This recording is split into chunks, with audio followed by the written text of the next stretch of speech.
Quand je suis venu dans le Seigneur, alléluia, les musulmans voulaient la voir. Le Seigneur a dit qu'il est pour les apostoliques. Amen. Une grande grâce au Seigneur. C'est la passée à vous. Alléluia. Viens et apporte la parole du Seigneur.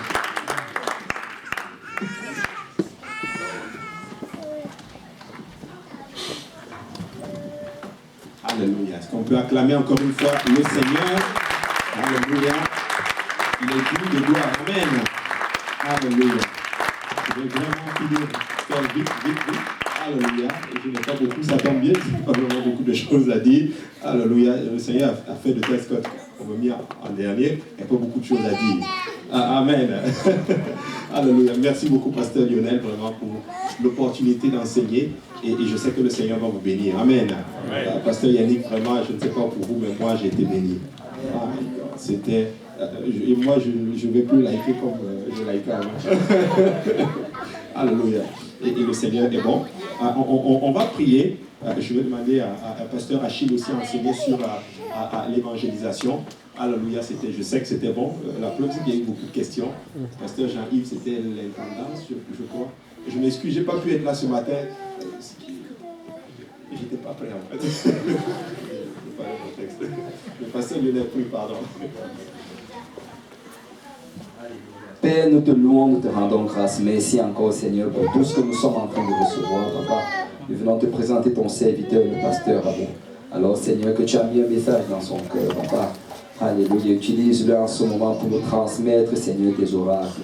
Seigneur, que nos oreilles soient attentives, que nos cœurs soient réceptifs, que cette parole trouve une place fertile en nous qui nous conduit jusqu'à la vie éternelle. Seigneur, accomplis ta volonté, Seigneur, dans la vie de chaque personne ici présente. Au nom de Jésus. Que quelqu'un dise au nom de Jésus. Au nom de Jésus. Au nom de Jésus. Alléluia. Oui, vous pouvez acclamer le Seigneur. Alléluia.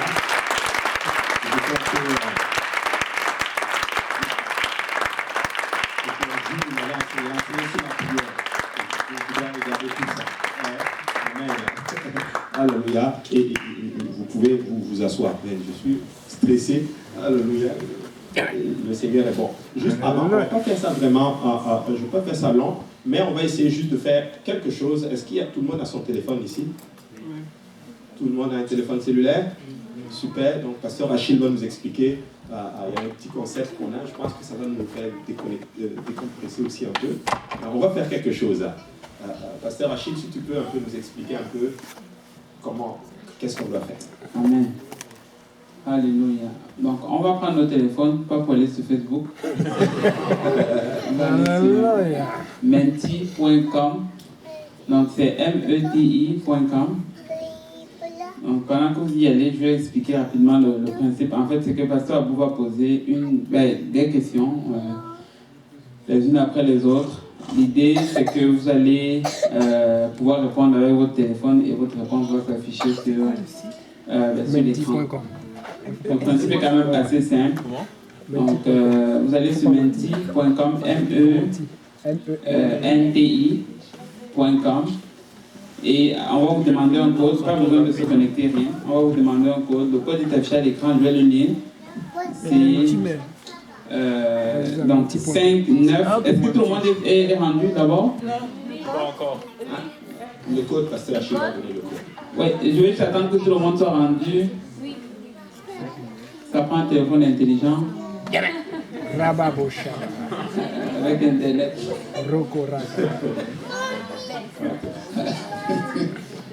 Amen.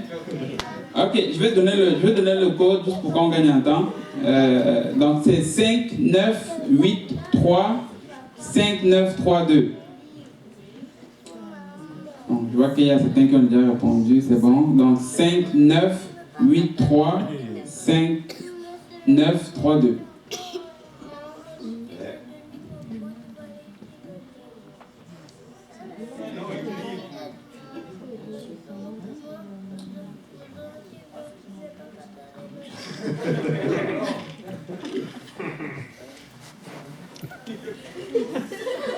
Bon, quelqu'un va lancer déjà.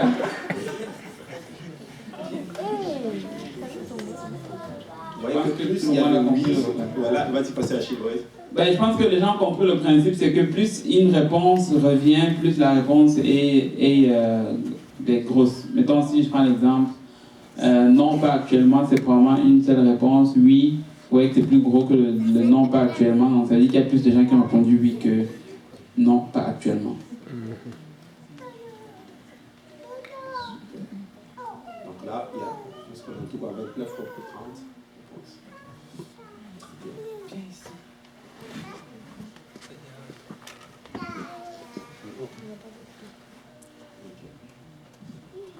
Super. On va aller peut-être à la deuxième question. Ok.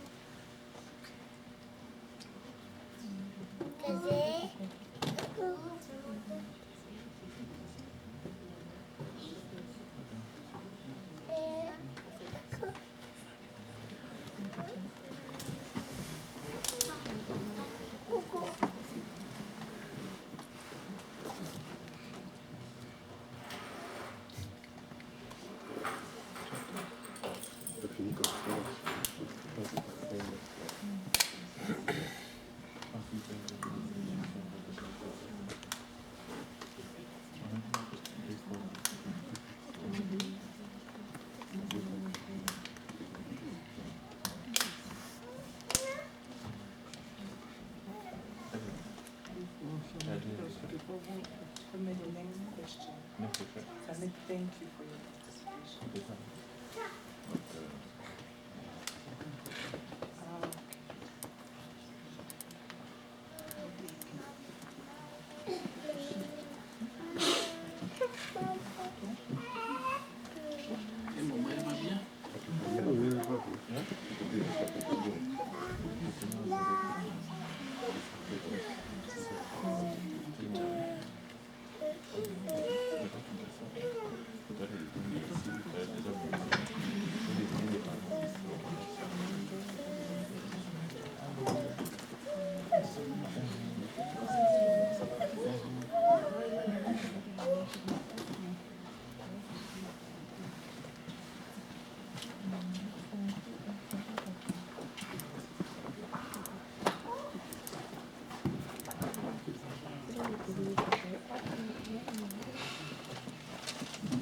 La deuxième question est là, mais désolé,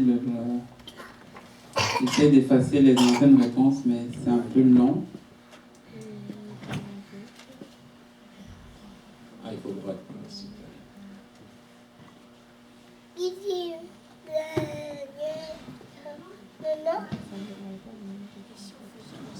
on veut répondre quand même. Ouais, on peut reprendre quand même.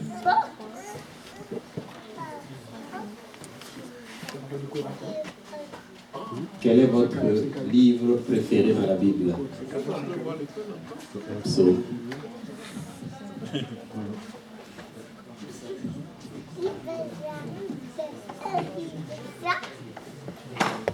Ah, il faut cliquer sur Next.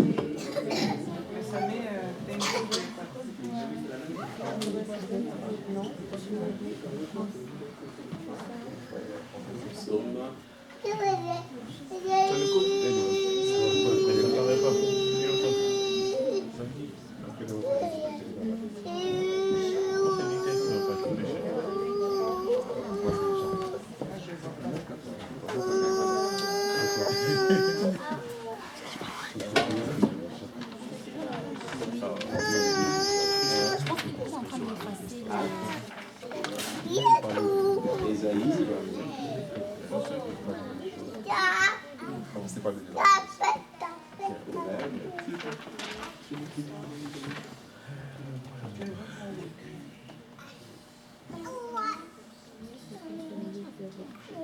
On sait qu'il y aura tous les chapitres de la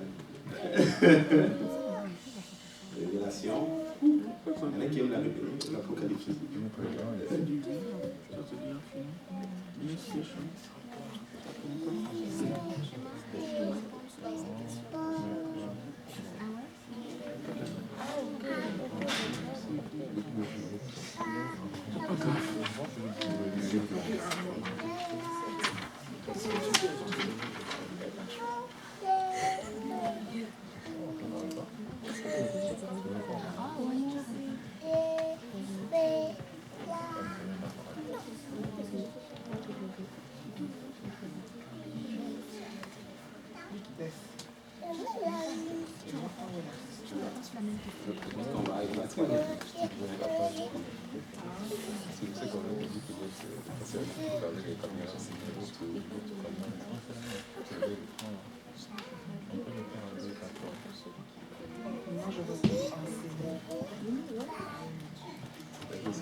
Pendant que ça arrive, on va quand même commencer pendant que ça arrive.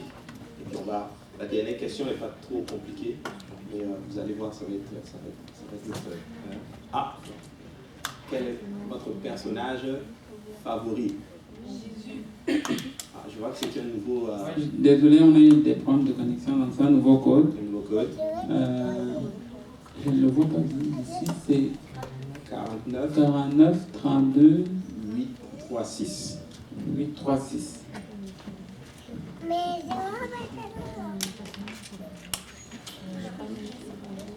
49 32 836.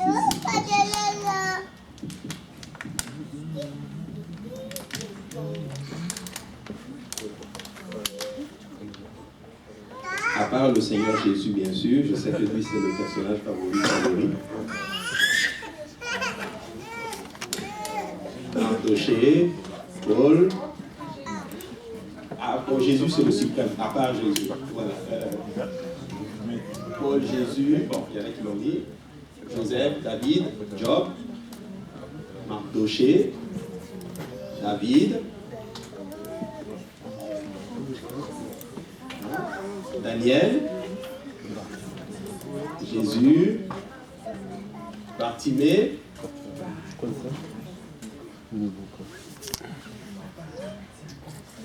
Pierre,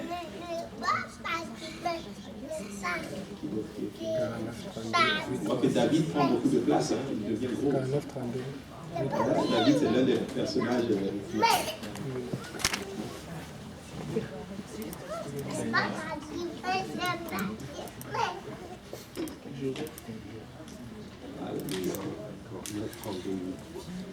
On a 15 réponses.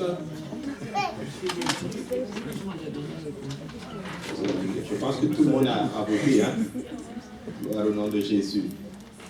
Alléluia. On va aller maintenant dans notre enseignement pour aujourd'hui. Comme vous l'avez deviné, on va parler des études bibliques.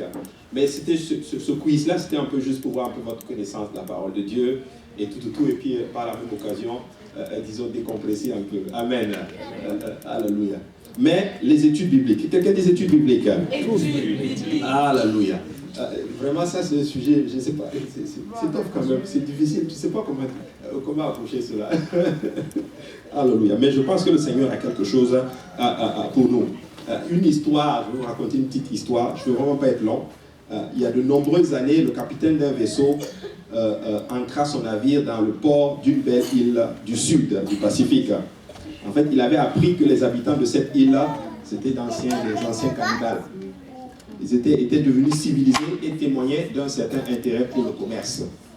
Donc, en s'entretenant avec le chef, le capitaine remarqua que cet homme tenait à la main une grosse Bible. Et il se mit à rire légèrement et dit: ah, vous ne croyez sûrement pas en ce vieux livre-là. Il est démodé, sans utilité pour qui que ce soit. Le chef jeta un coup d'œil sur les guerriers imposants qui l'entouraient, puis se tourna vers l'officier de marine. Il répondit lentement, disant ceci: capitaine, peut-être pensez-vous qu'un tel livre a peu de choses à offrir. Ce que vous ignorez, c'est l'avantage dont vous en tirez vous-même actuellement.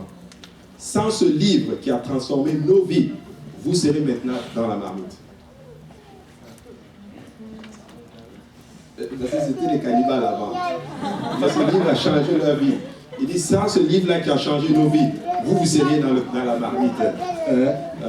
Ce que l'étude de la Bible, ce que produit l'étude de la Bible dans la vie d'une personne affectera aussi d'autres personnes. Le capitaine dont il est question dans ce récit tira profit de la lecture de la Bible, et cela parce que quelqu'un s'était penché sur ce livre saint. Cette leçon nous apprendra comment vous pouvez bénéficier de l'étude de la parole du Seigneur. Donc vous comprenez qu'étudier la parole de Dieu, ça nous change. Ça nous change, et ça ne nous change pas nous seulement, mais ça change aussi les autres. Amen. Donc c'est un privilège d'étudier la parole de Dieu. Des fois nous pensons, cet enseignement ça va être vraiment à deux volets. Ça va être les études bibliques pour nous-mêmes et aussi les études bibliques que nous faisons pour bénir aussi les autres. Donc on va voir nous et aussi au niveau de la translation. L'étude, la parole de Dieu, c'est vraiment un trésor en fait. Le psaume 119, 111 dit ceci: tes préceptes sont toujours mon héritage, car ils sont la joie de mon cœur. J'incline mon cœur à pratiquer tes statuts toujours jusqu'à la fin. Donc quand tu étudies la parole de Dieu, non seulement tu découvres un trésor, mais en même temps, toi aussi tu grandis spirituellement.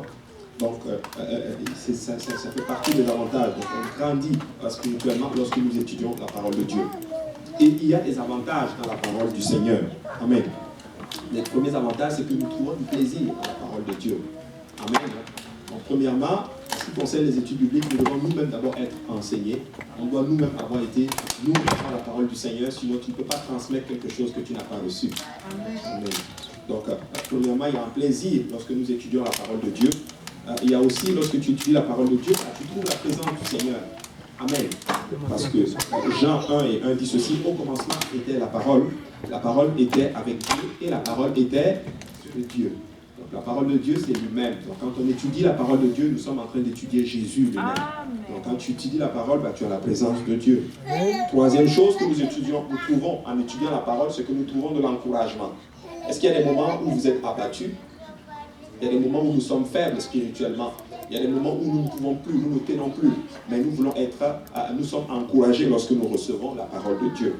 Et en plus de cela, regarde 1 Pierre 5, j'ai des versets, j'avance vraiment pour pouvoir finir vite, mais 1 Pierre 5, 6 dit ceci: humiliez-vous donc sur la main puissante de Dieu, afin qu'il vous élève de temps convenable. Et déchargez-vous sur lui de tous vos soucis, car lui-même prend soin de vous. Ensuite, un autre avantage de l'étude de la parole de Dieu, c'est que nous trouvons un fondement solide. Amen. Vous savez que la vie est remplie de beaucoup d'obstacles, il y a des situations qui arrivent dans nos vies, mais une personne qui est fondée sur la parole de Dieu, c'est une personne, la Bible le compare à quelqu'un qui a bâti sa maison sur le roc. Amen. Le vent est venu, la tempête a soufflé, mais cette maison a tenu. Mais celui qui n'est pas fondé sur la parole, qui n'étudie pas la parole de Dieu, il bâtit sur le sable. Amen. Voilà. Ésaïe Ésaïe 28 et 16 dit ceci, c'est pourquoi ainsi parle l'Éternel, voici j'ai mis pour fondement en Sion une pierre éprouvée, une pierre angulaire de prix, solidement posée, celui qui la prendra pour appui n'aura point hâte de fuir. Amen. Donc la parole de Dieu c'est un fondement pour nous. Et lorsque nous prenons aussi la parole de Dieu, nous rentrons dans la parole de Dieu, dans l'étude de la parole de Dieu, nous découvrons ce qu'on appelle la vérité. S'il y a une chose que les gens cherchent aujourd'hui, c'est la vérité. N'est-ce pas? Il est écrit dans Jean 8, 32, certains vous connaissez ce passage par cœur, n'est-ce pas? Vous connaîtrez la vérité va vous affranchir. Amen. Donc nous avons besoin d'étudier la parole pour connaître la vérité. Amen. 6e point, nous trouvons de la sécurité dans la parole de Dieu. Amen. Nous trouvons la sécurité dans la parole de Dieu. Donc ça, c'est vraiment des avantages que nous avons dans la parole de Dieu. Donc comprenant ces choses-là, nous comprenons que nous devons maintenant l'étudier. Donc il faut qu'on soit enseigné. Il faut que toi-même tu aies fait une étude biblique. C'est pour ça qu'on nous a posé la première question. La première question c'est, est-ce que vous avez une étude biblique? Mais j'avais une des questions où je voulais poser, mais finalement on ne voulait pas que ça soit trop long. Avez-vous déjà reçu une étude biblique? Est-ce qu'il y a des gens ici qui n'ont jamais reçu une étude biblique? J'espère qu'il n'y aura pas de main levée. Ça dit, toi, tu n'as... Ok, ça c'est très bien. Donc, tous ici, vous avez reçu une étude biblique. Donc, ça veut dire ceci, tu es capable de donner une étude biblique à ce moment-là. Amen. Alléluia. Donc, quand tu as reçu une étude biblique, tu dois maintenant donner. Et c'est ça de là maintenant que nous allons en parler. Nous allons parler maintenant de la transmission. Comment transmettre maintenant quelque chose que nous avons reçu? Moi-même qui vous parle, j'ai été enseigné. Amen. On m'a enseigné l'étude biblique. Quand je me suis baptisé, je me rappelle ce jour-là, dans l'eau même, le pasteur avait cédulé déjà l'étude biblique. Il a dit, bon, je vais commencer une étude biblique avec toi. Et c'est comme ça que c'est parti. Donc, on a commencé à étudier la parole de Dieu et ça a changé notre vie. Et ce que nous avons reçu, c'est comme ça maintenant que nous l'avons, nous aussi, on a transmis. Maintenant, on va parler maintenant de la transmission. Qu'est-ce que nous devons savoir au niveau des études bibliques?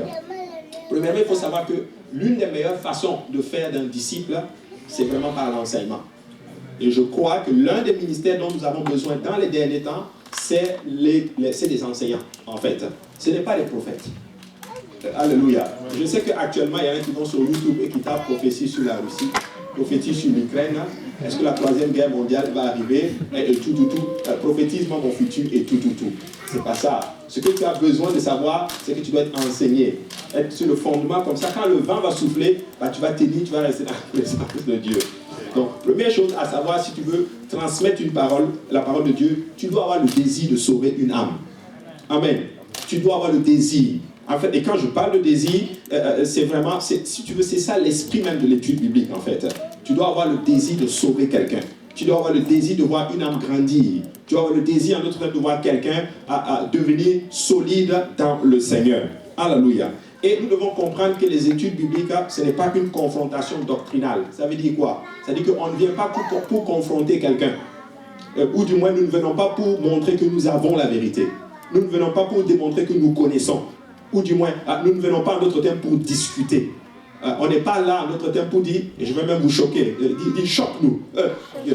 Tu sais, l'esprit de l'étude biblique, c'est même pas pour... l'esprit de l'étude biblique, c'est même pas pour amener les gens à notre église. Amen. L'esprit de l'étude biblique, c'est donner les bases aux gens, la connaissance de la parole de Dieu, pour qu'eux-mêmes ils prennent une décision. Amen. Et quand tu vas donner cette parole-là, comme il faut, ils vont dire, moi je veux venir à ton église. Amen. Donc des fois, nous approchons cela avec un mauvais esprit, une mauvaise motivation, et c'est fait des fois qu'on manque le point fondamental même de l'étude biblique. Donc l'étude biblique, c'est le salut. Que dit la parole de Dieu? Tu as Matthieu 5 et 35 dit ceci, Jésus parcourait toutes les villes et les villages, enseignant dans les synagogues, prêchant la bonne nouvelle du royaume et guérissant toute maladie et toute infirmité. Voyant la foule, il fut ému de compassion pour elle, parce qu'elle languissait et abattue comme des brebis qui n'ont point de berger. Donc il avait la compassion. Et si tu vas vraiment affecter quelqu'un avec une étude biblique, tu vas devoir avoir ce qu'on appelle de la compassion. Tu dois aimer l'âme. Si tu ne fais pas cela avec de l'amour, ça ne va vraiment pas fonctionner. Il faut que la personne que tu enseignes, que tu aies de l'amour pour la personne. Paul a dit, je peux avoir tous les dons, tous les charismes, tu peux être le meilleur enseignant, mais si tu n'aimes pas, ça ne va pas avoir d'impact. Amen. Si tu le fais juste pour une performance et tout, ça ne va pas avoir de l'impact. Donc nous devons d'abord aimer. Que quelqu'un dise aimer. Aimer. Alléluia. Paul dit dans 1 Corinthiens 6, 16, 4, il dit 14, que tout ce que vous faites, faites-le avec charité. Faites tout avec amour. quand tu enseignes, j'enseigne avec amour. Je veux voir cette âme-là grandir. Alléluia. Je vais aller même plus loin. Tu ne fais pas cela pour avoir de l'ascendance sur l'âme, pour contrôler l'âme, pour dire, ok, tu n'es pas le pasteur de l'âme. Amen. Il y en a qui disent, oh, mon âme que je suis. Ce n'est pas ton âme, c'est l'âme de Jésus. Amen. Jésus est mort pour lui. Alléluia, ce n'est pas ton âme, c'est l'âme de Jésus. Ouais. Donc tout ça, nous devons faire attention à ces choses-là. Donc, premier point, nous devons avoir ce qu'on appelle la compassion. Que quelqu'un dise compassion. Alléluia. Une fois que tu as la compassion, il faut maintenant que pour l'âme ou pour les âmes et tout, il faut que tu cherches une étude biblique. Et Dieu va t'en donner quelqu'un pour enseigner. Alléluia. Tu regardes, alléluia. Et puis tu commences à trouver. Et quand tu vas trouver une âme, je suppose que tu as déjà trouvé, parce que je sais qu'il y a des études bibliques qui pendent là à gogo. Vous pouvez aller voir le pasteur Lionel, il va pouvoir vous donner une étude biblique que vous allez enseigner. Maintenant, comme je l'ai dit, il faut que toi-même tu aies déjà été enseigné. Si tu n'as pas été enseigné, tu n'as pas fait Explorons la parole de Dieu, moi je te conseille, ne le fais pas. Attends d'abord de recevoir. Explorons la parole de Dieu et puis d'aller toi-même enseigner. Mais je suppose que vous l'avez tous reçu. Maintenant, après que tu aies la compassion, il faut de la planification. Que quelqu'un dise la planification. Il faut prendre le temps d'avoir un temps favorable avec la personne. Favorable pour la personne, mais favorable pour toi aussi. Amen. Et la planification, dans la planification, tu vas bâtir une relation avec la personne, en d'autres termes. Et c'est comme ça qu'il faut faire. Mais des fois, nous sommes un peu désordonnés. Désordonnés. Donc, il faut que tu planifies un temps avec la personne et vous trouvez un temps favorable où vous allez passer du temps ensemble. Amen. Alléluia. Maintenant, une fois qu'on a la planification, on passe maintenant avant, tu arrives à trouver un temps, ok, on va faire une étude biblique, 1 heure, peut-être c'est tous les mercredis par exemple, tous les samedis par exemple. Tu l'as ta planification. Alléluia. C'est bon, n'est-ce pas? Maintenant, tu as eu ton rendez-vous. Maintenant, il faut que tu te prépares pour aller faire ton étude biblique. Avant de te préparer, il faut que tu pries. Amen. Il faut prier. Tu sais, ça c'est un travail spirituel. Amen. Il faut prier avant. Quand tu pries, Dieu va te donner l'onction pour que tu ailles enseigner. Alléluia. Et des fois, on pense que non, je suis capable. Mais quand tu pries, le Seigneur va te donner une direction et puis là, tu vas pouvoir enseigner. Alléluia. Troisième point, on a maintenant ce qu'on appelle la préparation. La préparation, c'est le texte. C'est qu'est-ce que tu vas dire en d'autres termes. Il faut que tu prépares maintenant l'étude biblique. Alléluia. Paul dit ceci à Timothée, dans 2 Timothée 2,15. Efforce-toi de te préparer, de te présenter devant Dieu comme un ouvrier éprouvé, un ouvrier qui n'a point à rougir, qui dispense droitement la parole à de la vérité. Tu ne peux pas te lever comme ça en disant, ok, moi je vais aller enseigner, ok, je prends ma Bible, alléluia, j'ai le Saint-Esprit. La Bible a dit, le Seigneur a dit, personne ne sera enseigné, l'Esprit lui-même va nous révéler à l'instant même. Ça va pas, tu vas aller t'asseoir, tu vas dire banqueroute, rien ne va sortir. Alléluia. Il faut que tu aies un texte à dire. Il faut que tu aies quelque chose. Il faut que tu aies préparé quelque chose. Si Dieu va changer le message, il va changer le message. Mais nous, à Purpose, on nous avait enseigné ceci. Dieu honore beaucoup la préparation. Alléluia. Il faut que tu lises ton texte. Il faut que tu prépares. On a un manuel qu'on appelle manuel Explorons la parole de Dieu. Tu peux l'avoir. Mais conseil, ne va jamais avec le manuel à l'étude biblique. Amen. Prépare parce que ça peut frustrer. Amen. Ça peut frustrer. Prépare, tu as ton manuel, tu as prié, tu as planifié, tout. Et là maintenant tu prépares ce que tu vas dire. Prends des notes, prends des versets bibliques et tu arrives. Si tu as une tablette, mets-le là-dedans. Si tu as une feuille, un cahier, mets ça là-dedans. Comme ça, tout est préparé. Donc ça c'est très, très, très, très important. Amen. Ensuite, une fois que tu as fait tout ceci, ça c'est à ton niveau, à toi les études bibliques. Maintenant, on va parler maintenant de la transmission. Que quelqu'un dise la transmission. Voilà. Une fois que tu fais la transmission, tu t'es préparé, maintenant tu dois enseigner. Tu dois d'abord t'assurer que tu donnes simplement la parole de Dieu. Il ne faut pas aller donner autre chose. Amen. Il ne faut pas aller donner à d'autres termes, je ne sais pas moi, quelque chose de ton village. Donne juste la parole. Donne juste la parole. Job 6, 25 dit ceci, que les paroles vraies soient persuasives, mais que prouvent les remontances. Pour dire ceci, la parole de Dieu, simplement donnée là, elle produit plus d'effet. Tu sais, il y a des moments où on essaie, j'ai fait ça aussi à un moment donné, j'avais testé ça dans les études bibliques, tu veux tout démontrer. tu veux utiliser la science, tu veux utiliser les techniques, ce que la NASA a dit. Des fois, juste la simple parole là, c'est elle qui transperce le cœur. Alléluia. Donc, juste donner simplement la parole de Dieu. Deuxième point au niveau de la transmission, s'adapter à la personne que vous avez en face de vous. Tu sais, certains ici, il y a des jeunes ici. Entre vous jeunes, oui, peut-être vous faites... Les jeunes aussi peuvent s'enseigner des études bibliques. Mais par exemple, si tu es devant une famille, il faut que tu adaptes ton langage. Parce que dans la famille, il y a une femme, il y a maman, il y a papa, puis il y a les enfants. Ton langage doit vraiment être adapté par rapport à tout le monde, en fait. Il y aura peut-être des gens qui ont un niveau intellectuel peut-être plus élevé. Tu vas adapter ton langage par rapport à cela. Il y aura des enfants. Et s'il y a des enfants, des jeunes par exemple, tu ne vas pas aller commencer à parler, oh tu sais l'eschatologie, tu vas pas, ou je ne sais pas moi, au niveau de la théologie, quand j'étais à l'école biblique, au niveau théologue, nous avons développé des concepts bibliques. Mon ami, oublie ça. Parle simplement, Jésus est venu et puis il est mort pour vous. Il a donné sa vie pour vous. C'est le plus simple possible. Et j'ai compris qu'au niveau de l'enseignement, la transmission de l'étude biblique, il faut être le plus simple possible. Les meilleurs enseignants sont ceux qui transmettent simplement. Tu sais, les gens peuvent être ici, tu dois même des fois enseigner ici, pour t'assurer que tout le monde comprend la situation. Mais si les gens sont là, mais toi tu enseignes ici, tu vas perdre tout le monde. Donc assurez-vous d'enseigner juste simplement la parole de Dieu. Avoir un modèle de transmission simple. Pourquoi? Parce que tu n'es pas là pour démontrer que tu sais. Ton but, c'est toucher l'âme. Ton but, c'est gagner et t'assurer que tout le monde comprend bien la situation. Alléluia. Donc, c'est un peu cela, adapter le langage. Maintenant, au niveau de la transmission, permettre à d'autres de s'exprimer. Alléluia. Ceux qui étudient la parole de Dieu, il faut... Et quand je dis permettre à d'autres de s'exprimer, pendant que tu enseignes, tu peux te tromper aussi. Est-ce qu'il y en a qui ont des chances, pendant qu'ils enseignent, ils se sont trompés? Et la personne que tu enseignes, lui-même, il te dit que non, là, ici, tu t'es trompé. Il dit seulement pardon, ouais, c'est vrai, je me suis trompé. Et quand tu ne sais pas, tu dis je ne sais pas. Parce que des fois, on pense que, mais c'est quand même moi l'enseignant. Comment ça, il ne doit pas savoir que je me suis trompé? Non, je me trompe aussi. Tu vois, donc permettre aux autres de s'exprimer, tout simplement. C'est ça les études bibliques. Je sais qu'on va aller plus loin, je sais qu'il y a beaucoup de choses à attendre, on va aller plus loin. Mais dans la transmission, nous devons nous assurer que nous sommes vraiment le plus simple, être le plus vrai possible et accepter que on fait aussi l'erreur, on peut se tromper. Amen. Alléluia.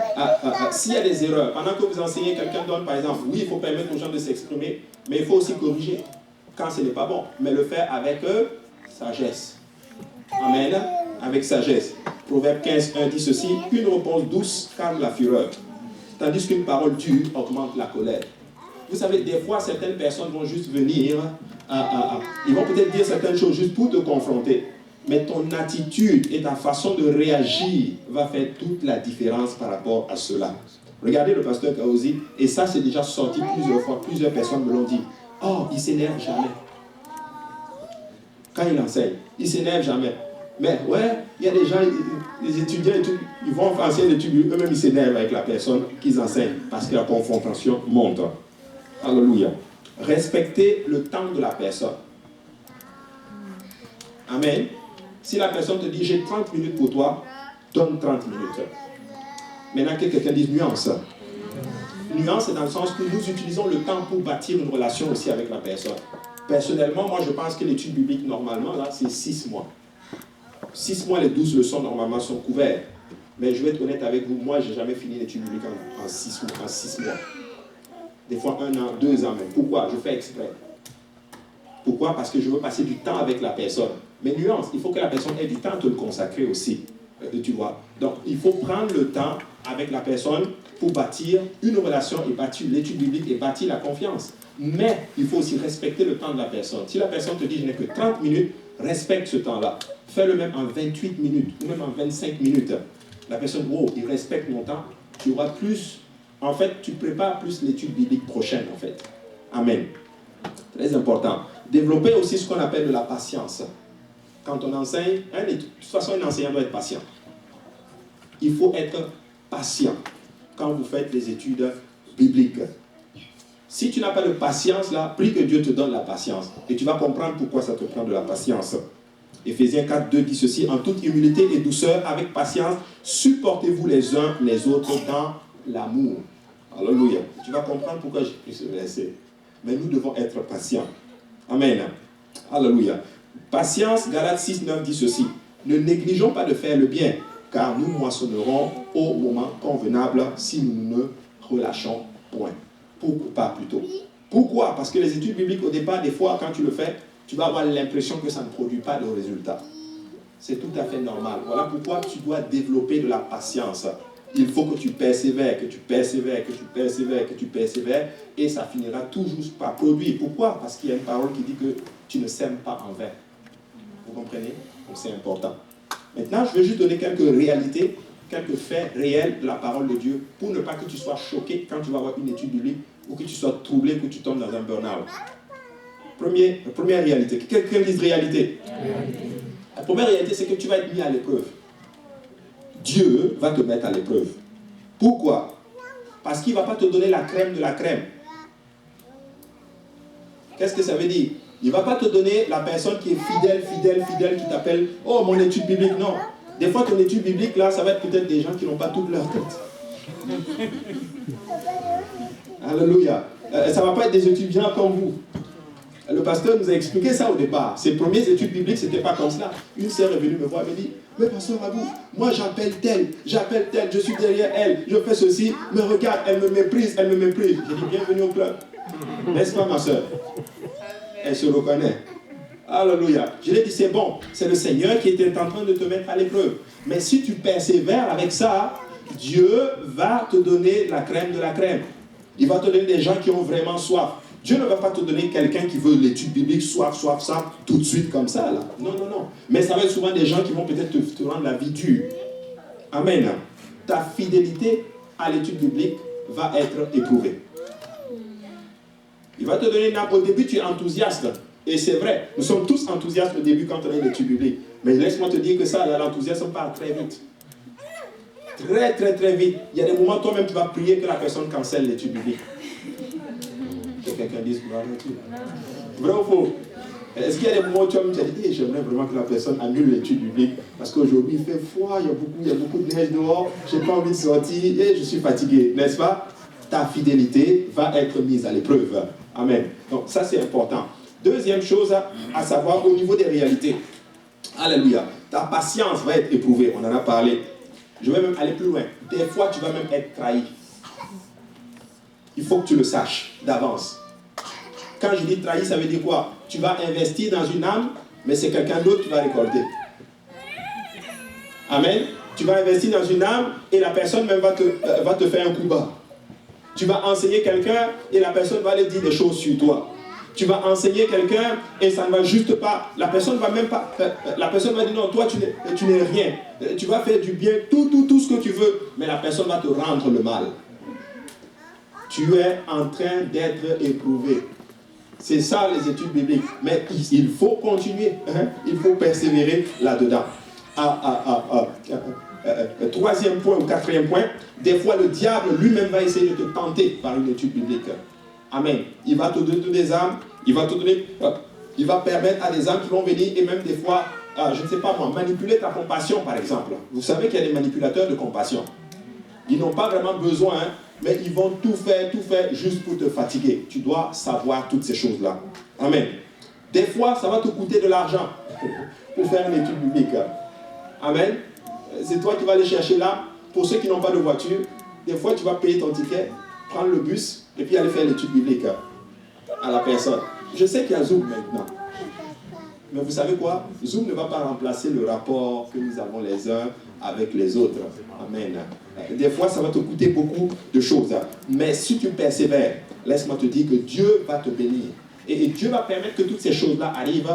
Pourquoi? Parce que c'est ainsi que tu vas bâtir, en fait, ton caractère dans le ministère. Et quand Dieu va voir cela, Dieu va te donner maintenant des gens, des âmes qui ont vraiment soif. Mais nous ne devons pas arrêter. Il faut persévérer dans ces choses-là. Tu vas avoir des échecs, c'est tout à fait normal. Si tu as une étude biblique en premier qui ne fonctionne pas bien, c'est tout à fait normal. Persévère, tu vas avoir de bonnes études par la suite avec le Seigneur. Amen. Alléluia. Donc vous voyez que les études bibliques, c'est important. Et comme j'ai dit au départ, c'est le meilleur moyen de faire ce qu'on appelle des disciples solides. Je crois beaucoup aux délivrances. Amen. Dieu peut délivrer quelqu'un instantanément. Mais la meilleure des délivrances, c'est les enseignements. C'est les études bibliques. Tu sais, tu peux aller dans une maison, tu enseignes l'étude biblique et tu vois que la maison commence à être changée progressivement. Changée progressivement.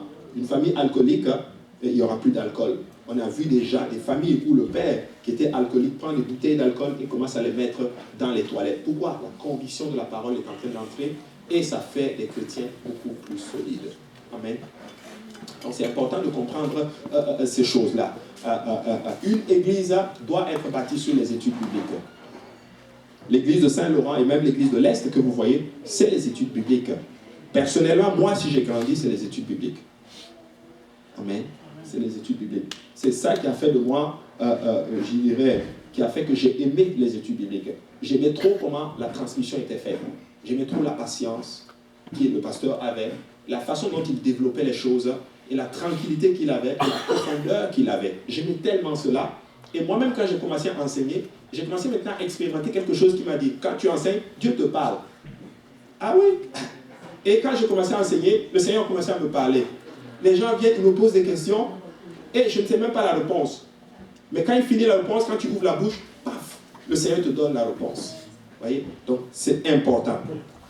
On va terminer avec ces versets-là. Daniel 12:3 dit ceci. Ceux qui auront été intelligents brilleront comme la splendeur du ciel. Et ceux qui auront enseigné la justice à la multitude brilleront comme les étoiles à toujours et à perpétuité. Quand tu enseignes, tu brilles. Quand tu enseignes, Dieu te regarde et Dieu dit « Waouh, regarde mon disciple qui est en train de donner de la nourriture spirituelle. » Amen. Matthieu 24:4 dit ceci. « C'est pourquoi vous aussi tenez-vous prêts car le Fils de l'homme viendra à l'heure où vous n'y penserez pas. » Quel est donc le serviteur fidèle et prudent que son maître a établi sur ces gens pour leur donner la nourriture au temps convenable? Heureux ce serviteur que son maître à son arrivée trouvera en faisant ainsi. Je vous le dis en vérité, il l'établira sur tous ses biens. Il dit quoi? C'est comme s'il relie en d'autres termes le fait d'enseigner avec le retour du Seigneur. Quand Jésus reviendra, il va voir que vous êtes en train de donner de la nourriture convenable. Est-ce que je vais être honnête avec vous, moi c'est l'un des versets qui me fait, c'est un verset qui me fait un peu peur. Amen. Il dit, regardez, il dit quel est le fidèle prudent que son maître a établi sur ces gens pour leur donner la nourriture au temps convenable. Donc il y a un temps convenable pour donner la nourriture, tu vois. Et nous sommes dans un temps convenable. Nous sommes dans un temps où on a besoin d'être enseigné et nous avons besoin aussi d'enseigner les autres. Alléluia. Et il dit maintenant, mais au verset 28, si ce méchant serviteur qui dit en lui-même, mon maître tarde à venir, s'il se met à battre ses compagnons, s'il mange et boit avec les ivrognes, le maître de ce serviteur viendra le jour où il ne s'y attend pas et à l'heure même, et à l'heure qu'il ne connaît pas, il le mettra en pièces et lui donnera sa part avec les hypocrites. C'est là qu'il y aura des pleurs et des grincements dedans. Nous avons besoin d'enseigner. Et tu peux enseigner une étude biblique. Tu sais, il faut juste avoir le désir. Amen. Il faut juste avoir le désir. Il faut que tu te prépares. Et quand tu te prépares, Dieu va te donner une âme. Il ne faut pas laisser cela à la charge seulement, pasteur. Et ne regardez pas aussi à ton âge en disant, oh, moi je suis trop petit. Amen. Ah, moi, je ne peux pas enseigner. Non, non, non, tu peux enseigner. Ah, je peux le dire. Qui connaît le frère Valérie? Le frère Valérie, qui est grand là, au début, c'est le frère Ivan qui lui faisait l'étude biblique. Et ça m'a touché. Chaque service, après le service, Ivan là, il est comme ça. L'autre, il est comme ça. Et je voyais toujours après le service, le frère Valérie qui prenait son truc, il allait trouver dans la classe. Je dis, frère, tu vas où? Non, je vais à mon étude biblique. Et finalement, tu vois le professeur qui arrive, il est petit comme ça. Et j'ai trouvé tellement ça magnifique. Et c'est l'humilité de ce frère, qui est plus âgé que ce jeune homme-là, mais qui est enseigné. Et le frère Valérie est encore là dans la maison du Seigneur. Et tu sais, nous pouvons enseigner. Alléluia. Dis à ton voisin, tu peux enseigner une étude biblique. Alléluia. Et je vais terminer avec ce verset-là. Et on va, s'il y a des questions, on va les prendre. Matthieu 28:19 dit ceci. Allez, faites de toutes les nations des disciples, les baptisant au nom du Père, du Fils et du Saint-Esprit. Nous savons que c'est au nom de Jésus. Et enseignez-leur à observer ce que je vous ai prescrit. Et enseignez-leur. Voyez? Donc après le baptême, comment on fait des disciples? C'est dans l'enseignement. Amen. Et maintenant il dit, et voici je suis avec vous tous les jours jusqu'à la fin du monde.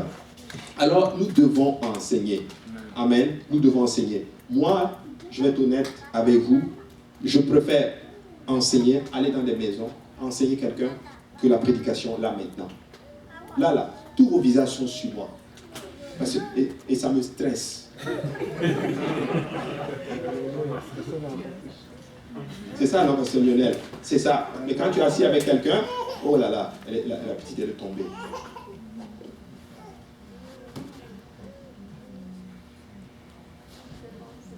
C'est correct, hein? Super. Alléluia. Et là, mais quand tu es avec la personne, tu vois, on peut parler, on jase, on interagit. Tu vois, tu parles avec la personne, vous êtes dans la maison de la personne, tu sais, c'est pas pareil. Tu vois, c'est pas pareil. Et tu établis ce qu'on appelle une relation. Moi, c'est la première fois que je voyais justement ce type de relation entre pasteurs et les fidèles. Dans le monde, là, c'est pas comme ça. Les pasteurs ne vont pas, les gens ne vont pas dans les maisons pour enseigner des études bibliques. Alléluia. Mais c'est ici que j'ai vu cela. Et tu vas avec les gens et les gens te connaissent. Et tu vois la maison qui change. Et toi-même, tu es changé à travers l'étude biblique. Et quand tu vois cela, tu dis, waouh, Seigneur, donc tu es capable de l'utiliser pour changer la vie de quelqu'un. Oui, le Seigneur peut t'utiliser pour changer la vie de quelqu'un. Parce qu'au final, c'est ceci, c'est une âme qui était en train d'aller en enfer. Dieu t'a pris comme un maillon. Tu es juste allé et tu as détourné son chemin. Et il va maintenant sur le chemin de la vie éternelle. Alors, vous savez comment les études bibliques, soyons acharnés comme avant. Je me rappelle en ce temps où on se battait pour les études bibliques. On avait un gros fichier comme ça. Le frère Apo. Le frère Apo était un spécialiste là-dedans. Il avait sa liste. Chacun de nous avait une étude biblique. Et il faisait un suivi. Il t'appelle des fois. Je ne sais pas si c'est juste vous, hein. Mais quand je voyais frère Apo, je disais, maman, rapport, je dois donner ça. Parce qu'il va te dire, l'étude biblique avec elle, ça en est où? Ça évolue jusqu'à où? Vous êtes à quelle leçon? Et ainsi de suite. C'était waouh! Mais nous devons revenir à ces choses-là.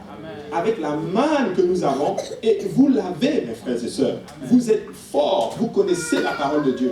Dehors, là, vous avez des niveaux de pasteurs. Écoutez-moi bien, moi je crois qu'un pasteur dans le monde, il ne peut pas challenger avec certains d'entre vous. Amen. Quand vous sortez évangéliser, c'est parce que vous êtes des pasteurs. Vrai ou faux, frère Bonnet? C'est vrai, la connaissance de la parole, mais il faut la transmettre. Il faut la transmettre. Et quand on la transmet avec l'amour, avec la joie et tout ce qu'on avait, finalement, ça va bien fonctionner. Alléluia. Nous devons rebooster les études. Dernier point que j'avoue, et puis je pars. Tu sais, il faut encourager les études. Peut-être tu me dis, mais pasteur, pour moi là, je ne sais pas enseigner. Amen. Ok, parfait, il n'y a pas de problème. Booste l'étude. Comment? Tu peux offrir ta maison, par exemple. Pasteur, viens faire l'étude chez moi. Toi, juste enseigne. Moi, je vais m'ajuster, je vais mettre mes capacités en place pour que les gens puissent être là. Chez Apo, là, quand ça avait commencé, là, pasteur, toi, viens juste enseigner. Nous, on s'occupe du reste. On a commencé à inviter les gens de l'université. Alléluia. Je me rappelle à l'époque, quand ça a commencé, il y avait pasteur Yannick, pasteur Lionel, il y avait, j'étais dedans aussi, pasteur Achille, on n'était pas pasteur à l'époque, frère Apo et frère Ludovic. C'est comme ça que ça a commencé. C'est une simple étude, mais nous ne voyons pas ce que le Seigneur était en train de faire. Mais Jésus, il voyait ce qui allait commencer.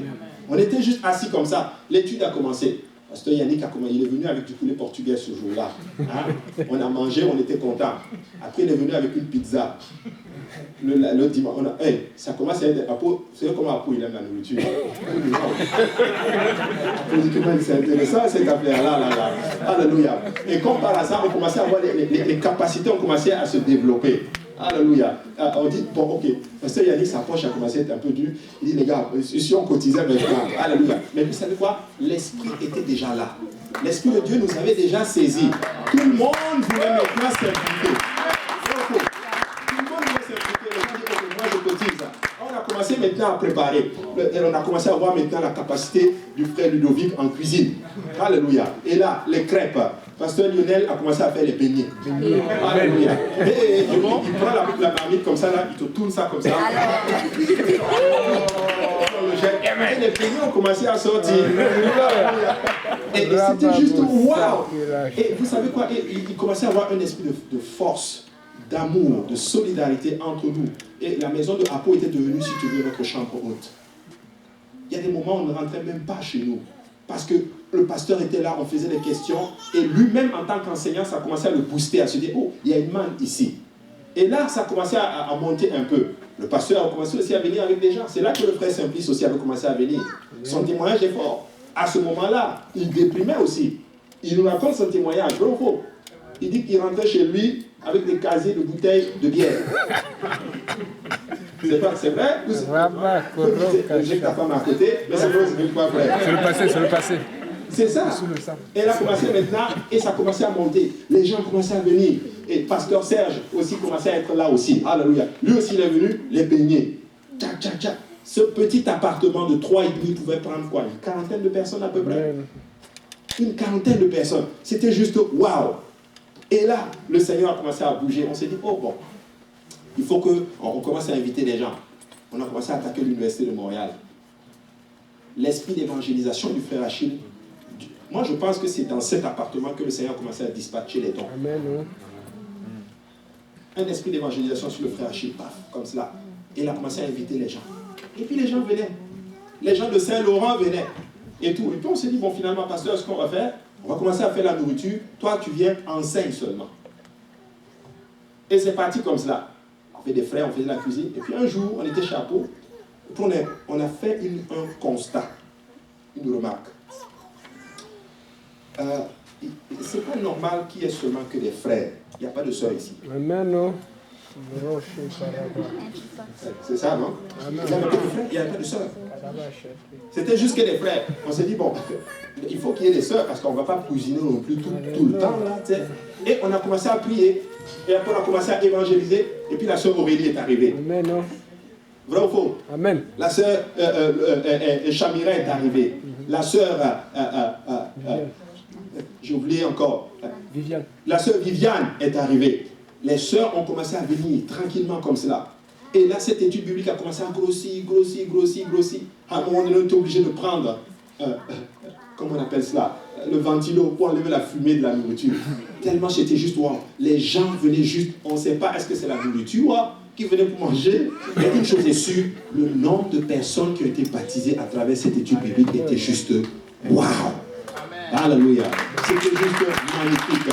Alléluia. Donc, nous pouvons revenir à ces choses-là. C'est cette étude biblique de lundi qui continue jusqu'aujourd'hui. Elle a plus d'une dizaine d'années, cette étude biblique-là. Et le dernier témoignage que j'ai avec cette étude biblique, on pensait que c'était juste nous. C'est qu'un jour, une dame vient frapper à la porte. On ouvre et dit, est-ce que je peux participer à l'étude biblique avec vous? On dit oui. On dit, mais comment tu sais qu'il y a une étude biblique ici? C'était la dame de l'appartement d'à côté. Elle mettait son oreille sur le mur pour écouter chaque fois l'enseignement. C'est ça, non? C'est puissant, les études bibliques. Je comprends l'adage qui dit que les murs ont des oreilles. Bon, dans ce bon sens-là, tu sais. Et Dieu a commencé à bouger puissamment. C'est puissant. Tu peux faire quelque chose à travers cette étude biblique-là. Alléluia. Finalement, cette étude biblique a déménagé. Ça s'est retrouvé chez le pasteur Lionel. Après, ça s'est retrouvé chez le pasteur, le frère Ludovic. Et finalement, ça s'est retrouvé à l'église de Saint-Laurent. Une étude biblique qui a duré pendant des dizaines d'années. Frères et sœurs, ça marche. Il y a eu beaucoup de baptêmes à travers cela. Nous avons été formés à travers cela. Et si on continue, moi je pense que Dieu peut faire la même chose encore. Dans d'autres lieux, apparemment. Amen. C'est tout ce que j'avais à partager. Mais dis à ton voisin, enseigne une étude biblique. Alléluia. Peu importe ton âge, enseigne une étude biblique. Qui sait, peut-être ça va devenir la même étude biblique que nous avons. Amen. Alléluia. Si on peut tous se lever, je vais enseigner maintenant la chair au pasteur Lionel. Amen. Alléluia. Alléluia. Si on peut parler de même pour le Seigneur. Alléluia. Merci Seigneur. Merci Seigneur. Merci Seigneur. Gloire au nom du Seigneur. Alléluia. Gloire au nom du Seigneur. Alléluia. Merci beaucoup, pasteur, à vous. Alléluia pour cet enseignement. Alléluia. Et je crois que nous avons été encouragés d'enseigner une étude biblique. Amen. Est-ce qu'il y a quelqu'un qui veut enseigner une étude biblique? Alléluia. Gloire au nom du Seigneur. Vous savez, c'est ça la clé. Amen. C'est ça la clé. Gloire au Seigneur. Bon, là, il est 16h46 minutes. Je sais qu'on est en retard. Alléluia. Mais vous savez, je voulais quand même, j'aime, bon, qu'on finisse avec des chiffres ronds. Amen. Donc 16h46, donc je vais juste prendre les prochaines, c'est moins de 10 minutes et on va essayer de conclure. Amen. On va essayer de conclure. Et en fait, hier, le pasteur, bon, quand je parlais avec lui, il voulait que j'enseigne aujourd'hui par rapport à ce que je devais enseigner hier, mais je lui avais dit que je voulais juste prendre 15 minutes pour donner ce que le Seigneur m'avait mis à cœur. Et j'avais donné en fait juste, bon, la première partie. Et je me disais que bon, la deuxième c'est correct, mais finalement je ressens vraiment de la donner. Et si vous me pardonnez, alléluia, je vais juste la donner en 10 minutes, amen. Même peut-être moins de 10 minutes. J'ai une présentation